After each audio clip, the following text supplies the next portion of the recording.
Swayam Prabha. Digital India. Educated India.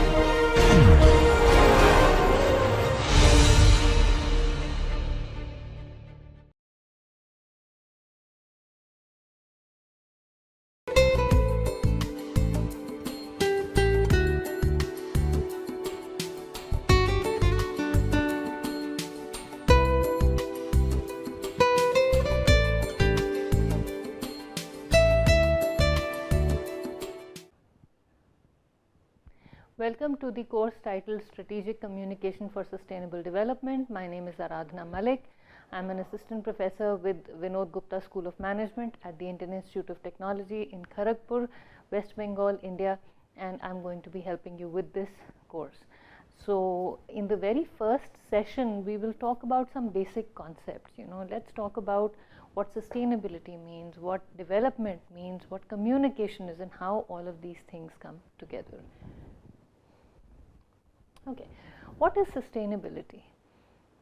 The dictionary definition of sustainability is stasis, a state of stability, a state in which there's very little input and there's a balance between the input and output, and the mass or the capital or the base is not affected. Whatever comes in is then utilized and without any damage to the root that it's working on. So, that is a very, very basic, very rudimentary definition of sustainability. Some perspectives here.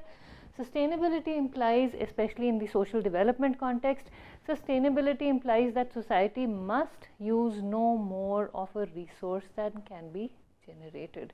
So, this means that whatever is generated by the environment is then used up by the environment. We should generate as much as we need to use.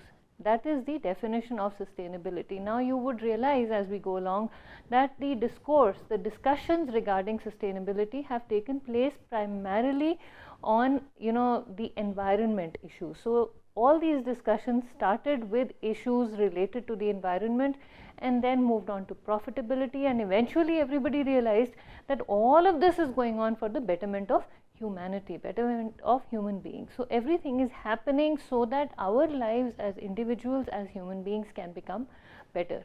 Now, another perspective is the preservation of capital. It is the same thing said in another manner, and this is from a paper by Bonnevac, and in this paper Bonnevac discusses the three perspectives, the three ways in which capital can be preserved, and those are economic, social and environmental. So, we preserve whatever assets we have and we eat off of the profits that we make, or whatever we generate is then used, but the basic capital, the assets that we have, remains the same. And this is again in three, we look at it from three different angles. The first is economic sustainability. Economic sustainability refers to maximizing the flow of income from a given stock of assets or capital while at least maintaining the assets themselves. So, we take the income and we use up only the income, we do not dig into the capital.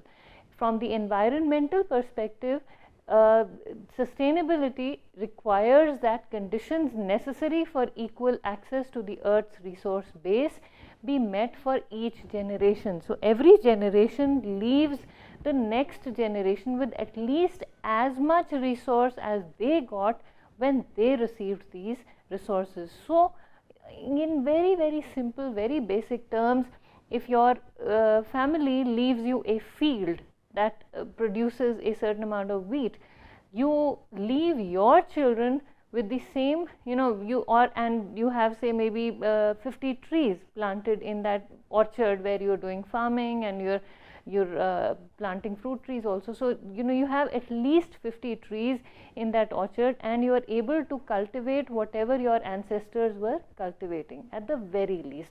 So, that's a very rudimentary, very basic understanding of the environmental aspect of sustainability. Or in the region that you live, if there were 100 trees when you were growing up, when you were born, when you grew up, when you die, the next generation should also find at least 100 trees in that patch of land. So some old trees will die, some new ones will be planted, but then if you cut one tree, you plant one more tree. Okay, so that is what, in very rudimentary terms, that is the way we understand sustainable or sustainability in the environment.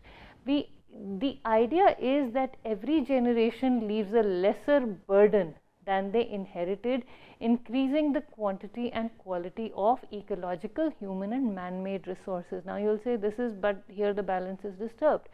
You leave some more for the next generation so they have more things to use, but you don't touch the capital. We do not leave them with a bigger burden than we had when we started using these resources. We use whatever we have.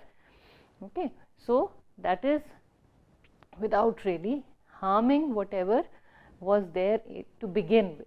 So we earn and we spend only what we can earn. We don't spend from our kitty. We don't spend from our savings in terms of environment or money or even personal relationships in terms of the social fabric. Okay, so that is what sustainability refers to: stability, balance, equilibrium. Okay, what is development?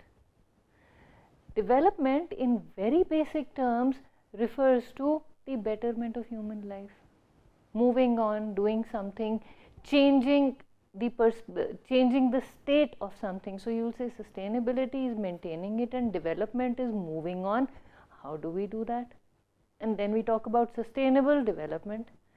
Development means moving from point A to point B so that the state of point A is improved, so that the condition of point A is improved. And here in this course we will be focusing specifically on development in an environmental context, in a community context, development for the people. Okay, so we are not going to talk about technological development, we are not going to talk about economic development, we are going to focus solely on the development as in terms of the world at large, in a very general context. Development is people centric. Why do we want to change something? So that our lives become better, so that our lives become more comfortable, so that we have more energy to do things. Okay, so we remove anything that hampers our growth, our progress, our current, or that negatively affects our current state, and that is known as development in very basic terms. So it is everything that we do is to improve human life, it is to improve human living, how we live, how we do things. Okay, development may be understood, and again this is by Professor Amartya Sen, Nobel Prize winner in economics, and he says that development may be understood as a process that must lead to the expansion of people's freedoms. How we do things is limited by the resources we have, by the knowledge we have regarding how to use those resources. So Dr. Sen says, or Professor Sen says, that we need to increase our knowledge, we need to know more than we do, so that we are able to use our resources in such a way that our lives become more comfortable. That means that we need to have more choices than we currently have in order to be more developed. If I have more choices, I will know more, I will be able to use these choices, these available opportunities will be more, so I will be able to pick the choice that suits my state more. And how do these choices increase? Through development, through creating more opportunities, through moving from point A to point 1, A1, A2, A3, and then eventually to point B, which is an accumulation of all of these. Okay, so we move on. Now I'll just show you a very nice video that has been developed by the United Nations Development Program about how development is viewed in the social context. So let's go to that video.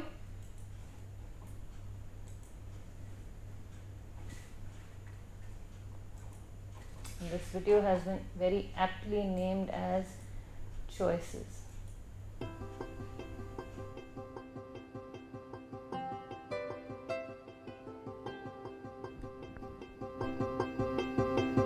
Life is all about choices.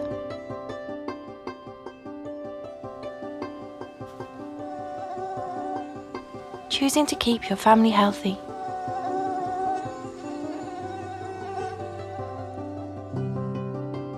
Choosing how you earn a living.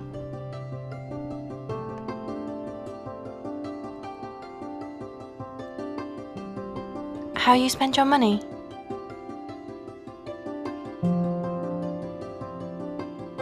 How you raise your family.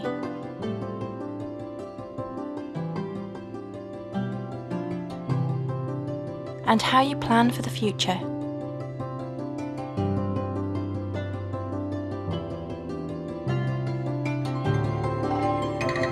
It's about the friends you choose along the way.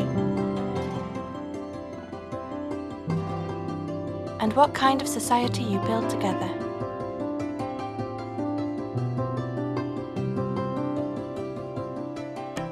It's about choosing to do the right thing.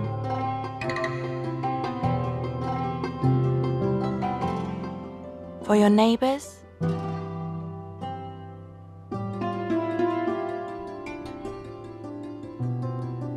your country,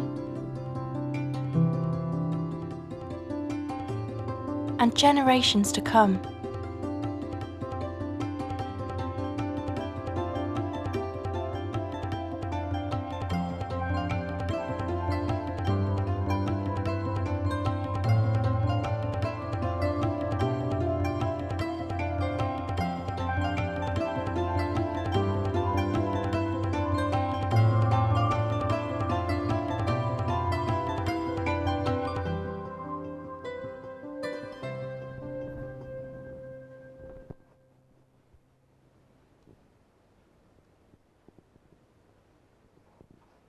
Lovely. So this video shows us how choices can lead to empowerment. Choices, it's about giving people more choices. How do we improve the quality of our lives? By having more choices to do different things. And different choices lead to empowerment. They give us more psychic energy, more mental energy to do the things that we may never have dreamed of doing. And that is what development does. So it's people-centric. Everything that takes place in the arena of development is for betterment of human life. It is community-centric, it is people-centric. Okay. Human development is the process that allows the expansion and amplification of people's capabilities and life choices. The characteristics of human development are equitable access to resources. We should have a fair and just access to resources, sustainable resources and institutions. So there should be, and I told you what sustainability means. So sustainable resources and institutions. The resources we have are there and we earn off or we use only whatever we can generate. The procurement and dissemination of knowledge aimed at rendering human beings responsible. When we talk about human development, we are talking about getting the knowledge that enhances our responsibility, our feeling of being committed to and being responsible for and being answerable to the resources, the resource base that we use from, and everybody who's connected to that resource base, and eventually participation. And I'm going to go back and forth on this. Community is the most important aspect of development. We cannot talk about development, we cannot discuss development till we ensure a commitment to the community that we are talking about, till we understand the community that we are talking about. Commitment will come if we understand the community, if we are connected to them. So the first thing we need to do is establish a rapport with the community, understand the community, become immersed in the community, and then we can talk about developing the community. Some approaches to development that have taken place over the years are: the first is westernization. So the Western world brought in with it the promise of rationality and objectivity by the movement of Western cultures into the developing world. probably during the time that colonization was taking place. So people who had seemingly better or more comfortable lives, then when they took over the other countries that seemed more rudimentary, or that seemed to be living more rudimentary type of lives than these cultures were, they brought in with them the promise of more comfortable lives, and then they said, if you do things the way we do them, you'll be more comfortable. So the direction that development took was that of the Western world. It's done like this there, and people there are more comfortable, so we should also do this. That was one way of looking at development. Then came modernization. Modernization focused on helping primitive or backward people and societies come into the present. People didn't say that if you do this, if you do what we are doing, if you follow our example, you will become more comfortable. What was said was that, you know, in the modern world, the more comfortable world has some examples. So you can follow the same examples, or to be as comfortable as them, you need to change. You need to move in some direction. And the easiest choice was to follow them, but it was not really imposed on them. Then came the era of globalization, where you know, the focus was on international collaboration with the purpose of helping all connected to better themselves. So all around the world, development was taking place through collaboration. Let's all get together, and through this collaboration, through pooling in our resources together, we will enhance the quality of life of our communities. And then we started, around the same time, we started talking about the, you know, came in the postmodern view of development, which proposes that development is need oriented. How do we decide that we need to better something, that we need to do something differently when there is a need? So it's geared to meeting human needs, both material and non-material. I don't have freedom of choice. I may have all the modern amenities, but I cannot think on my own. So I need the freedom to think. I have a brain and I would like to use it. And when that feeling comes in, it's a non-material need, but it's a very, very potent need. So when that comes, then we move from autocracy to democracy. And so we move from a you know, we move towards democracy, we move towards people's participation.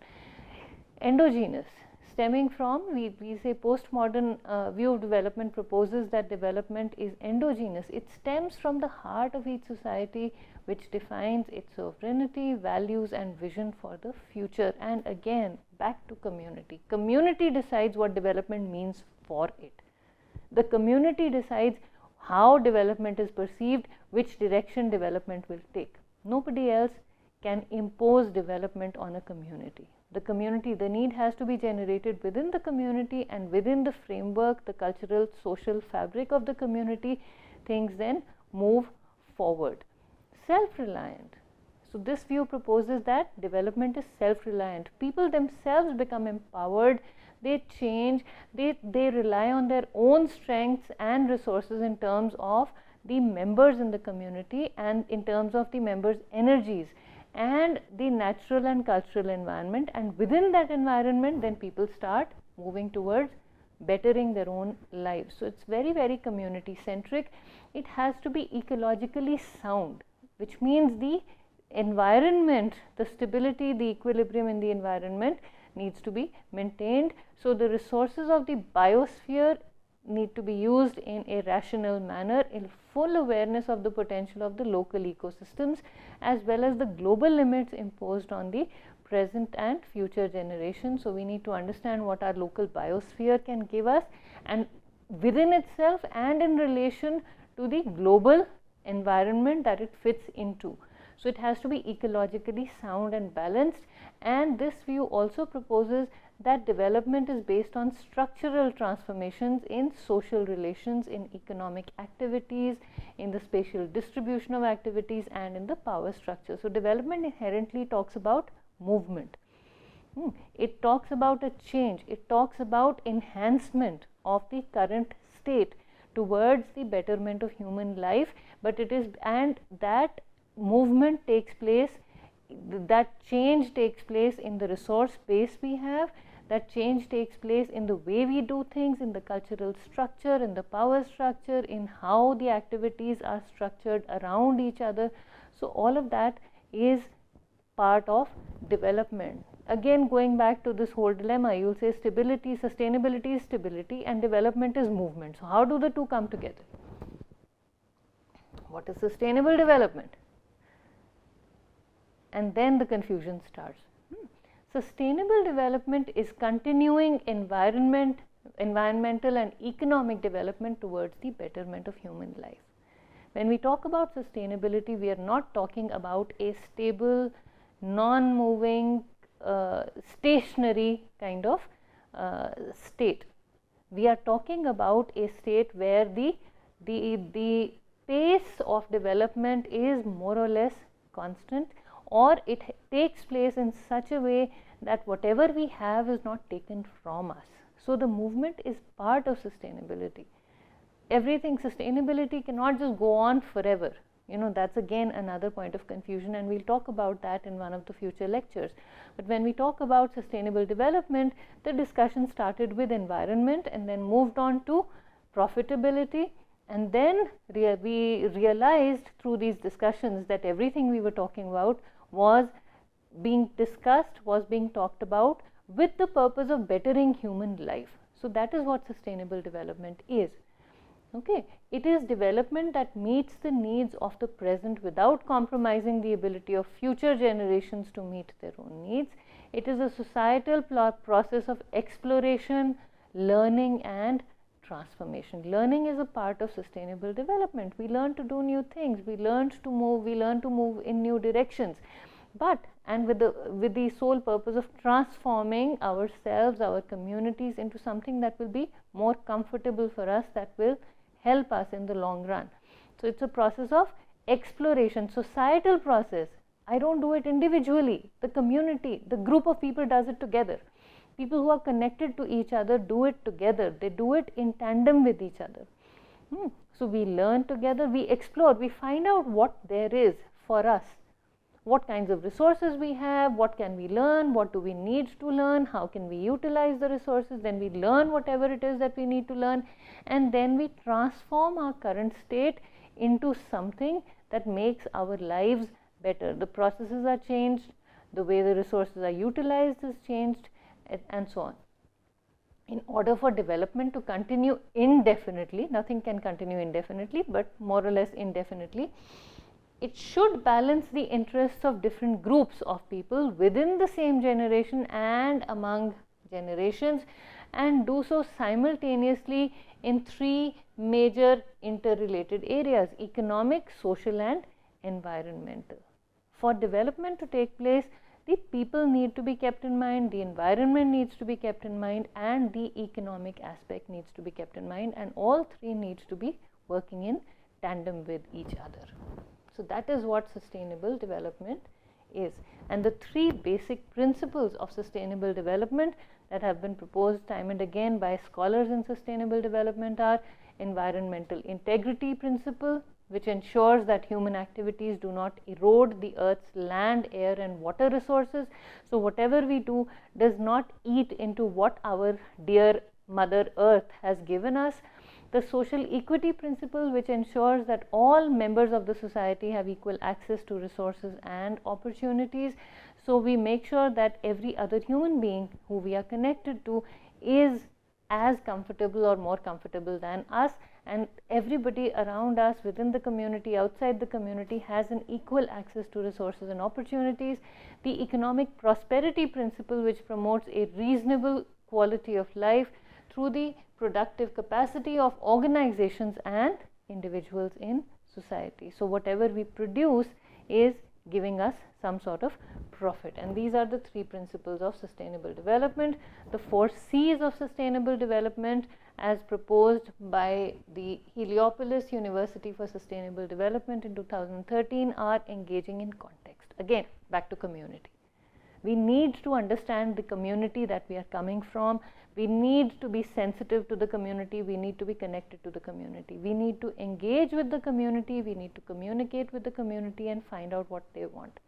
Raising consciousness, helping the community become alert to what it has. Many times we take a lot of things for granted. Many times we do not really, think twice about using our resources. So just enhancing consciousness, helping the community understand that whatever it is taking for granted could be a resource and could be depleted. Now, we as outsiders can do that, or nature itself does that. Okay, so the various ways, we have natural calamities that help us realize that if we had done something differently, the calamity may not have occurred, etc. Raising consciousness, we try and understand what the community, how the environment is communicating with us, and how we need to communicate with the environment.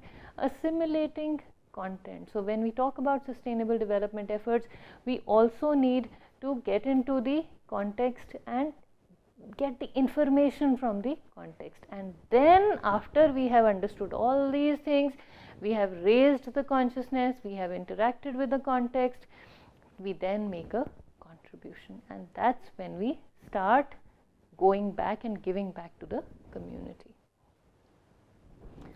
Some building blocks of sustainable development.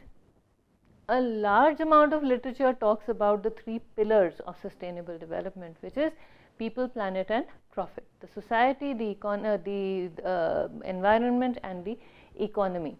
Society consists of people, the planet is the environment, people, planet and profit. Profits relate to the economic state of the environment that we function in. Now, this paper, very nice paper by Duplessis, and I will give you the full reference of this paper, talks about adaptability.